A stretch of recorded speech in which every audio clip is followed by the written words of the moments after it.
This is your morning jolt. Happy Friday. I've been waiting for this day since Monday, but I got three things you need to know about the market.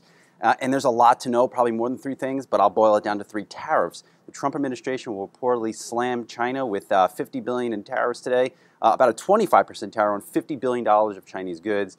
The market in no way is prepared for this. Now the VIX has spiked a little bit. The Dow futures look under pressure. In the words of Jim Cramer, who on Real Money wrote today, quote, "It looks ugly, long day ahead," end quote. I couldn't agree with him more. But right now, this is the time where you want to look at stocks with overexposure to China. I mean, I'm looking at my list right here: Micron, Qualcomm, Nike, even Walmart, which reportedly gets about 75% of its goods sourced from China. These companies can really be hit on this news, especially if China retaliates, and hits the U.S. where, I don't know, where it hurts, in its pockets. Next thing, we got some names on the street. Got an email from our new buddy, Whitney Tilson, over at Case Learning. Now, he closed his hedge fund last year. At the peak, he managed about $200 million, but he had Anthony Scaramucci over to his Case Learning Center for a 43-minute chat. In the Morning Jolt newsletter today, I have a link to that. It's a 43-minute video on YouTube. You should watch it. It's actually pretty good. What else we got? I talked to Stifel's veteran deal maker, Victor Nessie. He's very bullish on the outlook for M&A in the back half of the year. Certainly makes sense after the AT&T Time Warner deal. And after Qualcomm might look ready to close its NXPI deal. That was reported yesterday by South China Morning Post. It looks like it's going to probably be confirmed today.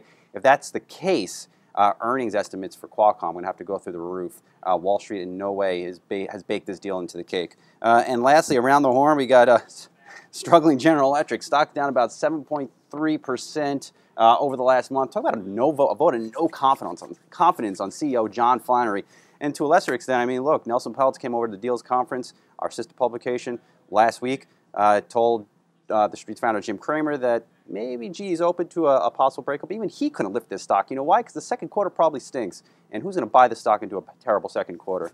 And I'm not going to leave you on that because it's the weekend. I have a little more juice left in me. And we got, let's see, Kinsey Grant. Pop on over. What do you got? What's happened? Rumor is you're working on a spiked seltzer piece for the weekend. And we're saving it. We're telling you now because we know nobody else will be able to write this piece in about 12 hours. Yeah. So I'm in definitely a Friday mood. I'm writing about spiked seltzer. So try this on for size. The beer industry has lost 10% of its market power in the last decade. Fewer than 40% of young drinkers prefer beer over other beverages. So that's why all these big beer companies, AB InBev, Miller Coors, Boston Beer, all getting into spiked seltzer and buying up these new brands. Well, I had about 10 before I actually did this video. All right, I'll see you later. Go grab Dan. Where's our man Dan? Dan, cool. Now, he is the face behind TheStreet social media account.